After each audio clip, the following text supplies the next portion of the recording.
Welcome to the talk show, a show that we hope will expose the vices we see in society and hopefully change and inspire our generation to stand up for what is right. Today we stand to ask the question, is Kenya hopelessly corrupt? And to help us demystify or get to understand this is our very own host, Danish Odongo. Let's take a look at his profile. Danish Odongo is a storyteller. He writes for Capital FM, where his main focus lies in development journalism, lifestyle and human interest stories across Africa. He has a passion for functional leadership. He is a graduate of commerce from Daystar University, Kenya, and currently pursuing a master's degree in media studies at the same university. He is also a writer, and you can find his work at danish.co.ke. Danish Odongo, welcome to the show. Thank you so much, Maina Chege, for having me. Asante sana. Good to see you. Good to see you. Thank you, my brother. It's good to see you alive. I give God glory. Good to see you too, man. You know, I remember the backlash that you had, but because that's another talk for another time. Today, yes. we want to understand, what do you think in terms of corruption in Kenya? And I'll start up with a question. Kenya, according to the PricewaterhouseCoopers, has been ranked as the third most corrupt nation in the country. In the world. In the world, and actually, yes. Unfortunately, that's a very sad state of affairs. It is a sad state of affairs. For me, as a person who's been doing a lot of research, I've grown a little bit more pessimistic on this report that we have fed. Not to cast any doubt in the credibility of PwC or anybody that did the research. Mm-hmm. But I think the mandate of every Kenyan is to interrogate whatever it is that we have fed. Mm-hmm. We are very, very slow to actually put Kenya as the third most corrupt country in the world. You can tell me that we're more corrupt than Somalia. We're more corrupt than Afghanistan. Mm-hmm. We're more corrupt than Syria, war on Syria. We are more corrupt than Iran. So is it... We are more corrupt than Pakistan.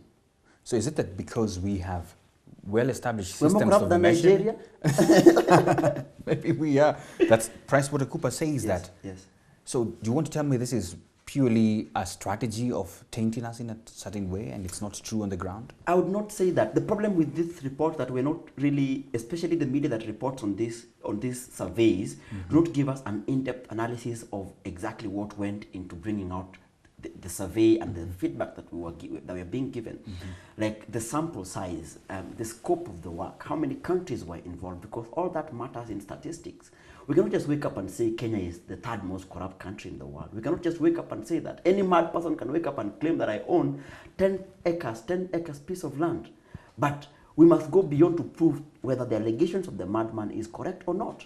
But most of us actually consume this thing by hook and line. We do not actually interrogate the facts on the ground and say that really, are we really that corrupt? That for me is the problem that I have, because those media just give us the sensational part of these reports, but we never actually interrogate what it means to be the third most corrupt country in the But world. Danish, if you go to the street corners and everywhere where people are speaking, even Bunga la Mwananchi and everywhere else, the talk, because every day on our headlines, on the TV news, on our newspapers, is a story after story of how people are corrupt, especially the top cream. You can't tell us that this is a lie. Maina Chege, the problem I have with our nation, especially on the media industry, is that we are really pro sensational stories. Do a development piece, nobody will read it. Do a piece of an excellent award, nobody will read it. And not just in Kenya alone, it's a global phenomenon. There's a lady who won Nobel Peace Prize at 18. Of course, she was shot by Taliban for propagating for women's rights in her country. But then another one was given a Lamborghini and went and did enlarge several parts of her body. One received much more media attention than the other. Of course, the famous series that are around, like Keeping Up with the Kardashians. But then we've got other series that are a bit more extraordinary series, like the History World and stuff. So the media survives on sensationalism. But the question is, are these facts actually a true representation of what happens in our nation? I personally want to disagree. Because just merely by alleging that Maina Chege has stolen 1 million shillings, and it is not yet proven that Maina Chege actually stole 1 million shillings, we are basically making our nation to look like a kangaroo court, where we become the jury, we become the prosecutor, we become the adjudicator. then how then is it possible for us to run a nation like that? Yet we have independent institutions. We have got the judiciary, we've got the legislature, we have got the executive. We have got independent bodies that are mandated to do investigation. The Department of Criminal But Danish, you know, we are a developed, I would say, democracy. And look at the UK, for example, when you look at the chicken scandal and all those things. Yes. People are prosecuted very fast, and within a couple of weeks, we see you know, people exiting offices. But the same case comes down to this country. It will take years and years. Yes, we have the institutions, the judiciary is there and all that. But why do they take all these years? Because some cases are still, you know, even unheard of nowadays. We even forget them because a case after a case, and we forget whatever happened. But is there a problem with the judiciary or with our institutions? Not really. Under Chief Justice William Mutunga, we have seen extremely tremendous progress in terms of the judiciary. Remember that it took us 24 years of a dark age rule in this country, where the court papers were actually being eaten by termites. Then it takes time for that mess, a 24-year mess, to be actually dealt with. We are only 13 years after that mess, 24 years of a mess. It took us, we actually promulgated a new constitution in 2010. It is how many years after that? We talk about less than 6 years. This is the 6th year after the new constitution came into place. So if you look at the progress that we have made as a nation, from the time that we actually promulgated a new constitution in 2010 up to now, we are making extreme progress. The judiciary is making progress. Chief Justice William Mutunga has even come up with different court systems in terms of payment, in terms of prosecution and all these things. Yes, we are not making that progress on a fast pace, but we must begin to look at it this way, that are we where we were in 2012? Are we where we were in 2002? Are we where we were in 1996? We sometimes try to portray a negative vibe in our nation instead of patting ourselves in the back and saying, you know what, we may not be like the UK, we may not be like the United States of America, because these people have got 200 years of history of But Danish, our constitution is rated one of the best in the world. It is, but you know, the constitution cannot be implemented independently. There are institutions that implement the constitution.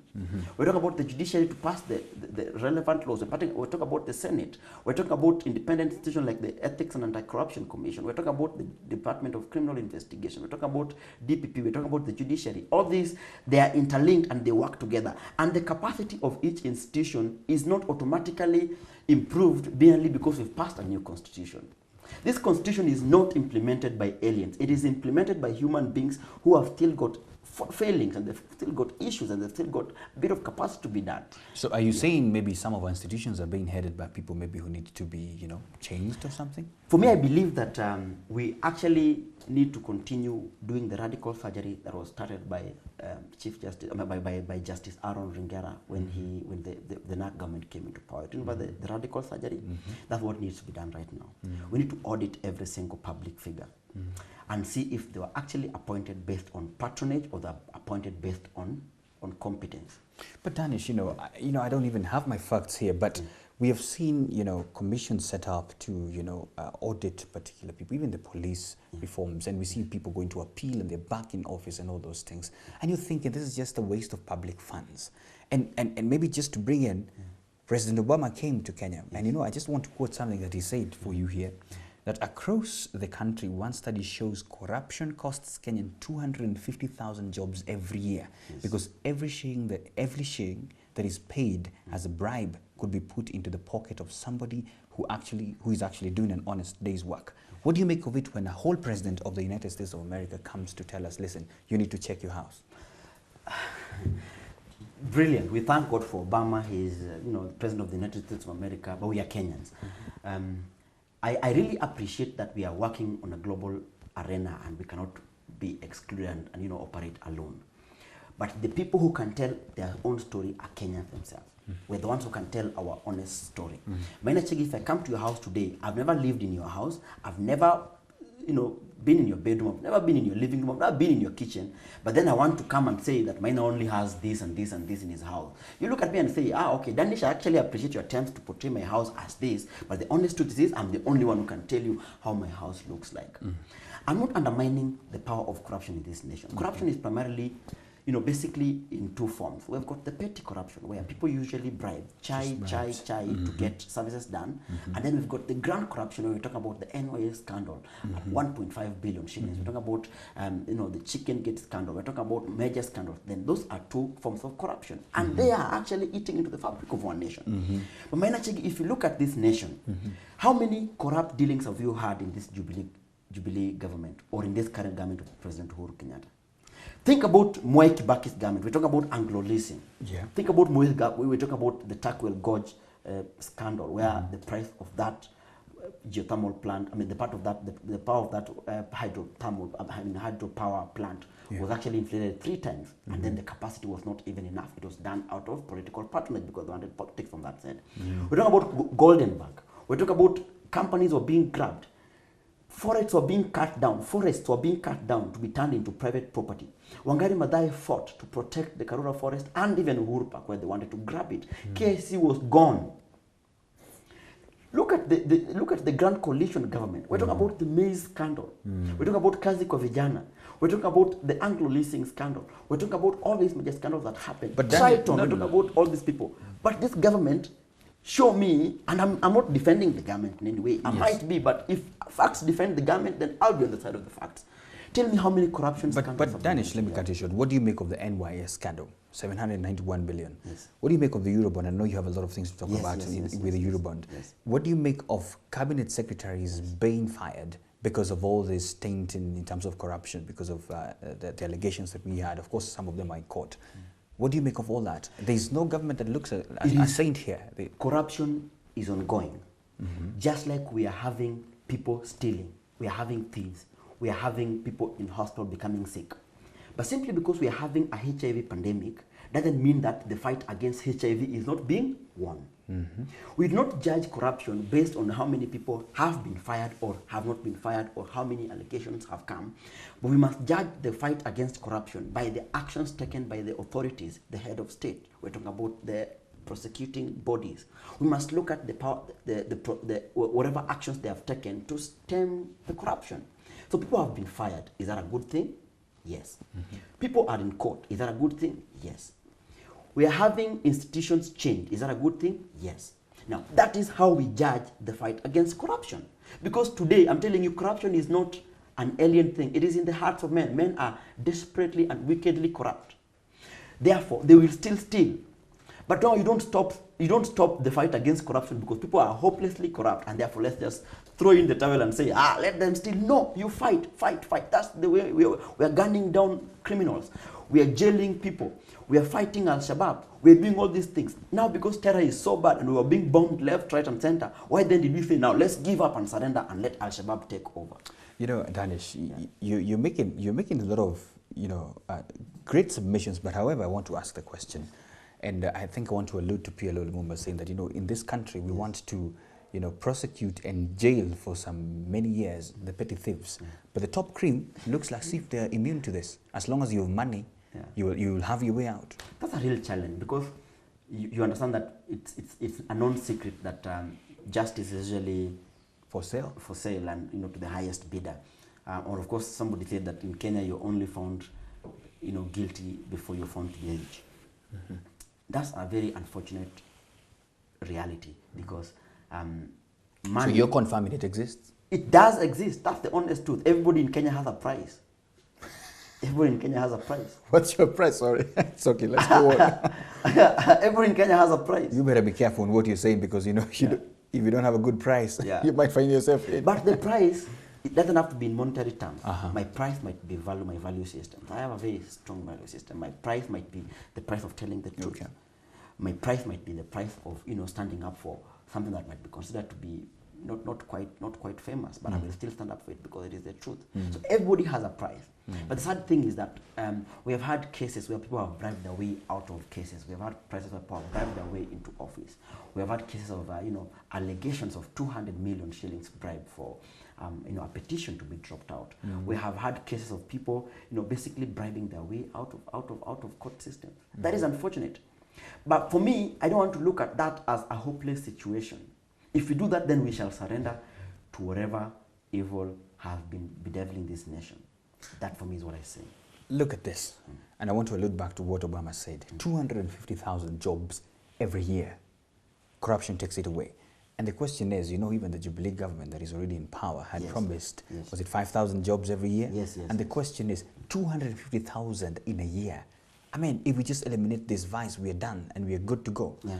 The number of graduates churning out, in fact, there was a research done that it will take 5 years for a graduate to get a job in this country.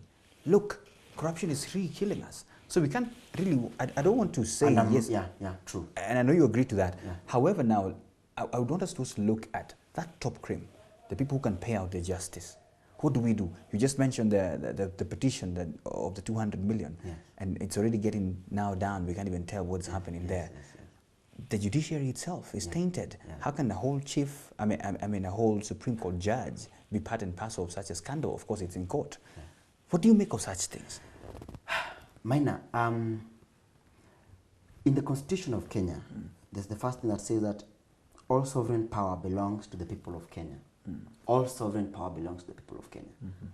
If you could only understand the power that lies in that voter's card you have, that ID you have, we can change this nation.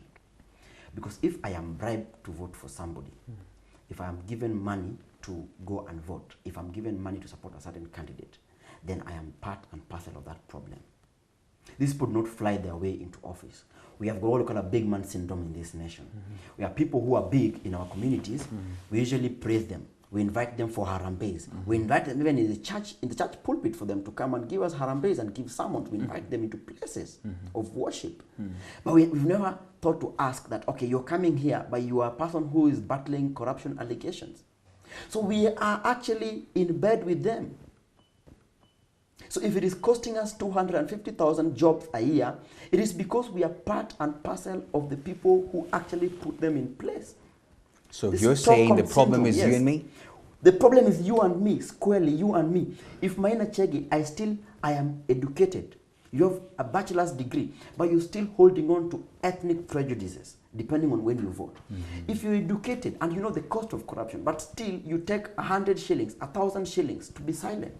If you are educated, but you still want to be very partial in your way of writing and in your way of actually speaking as a Kenyan, then how then do we want to blame a few people? Because these people are not even more than 10% in this nation.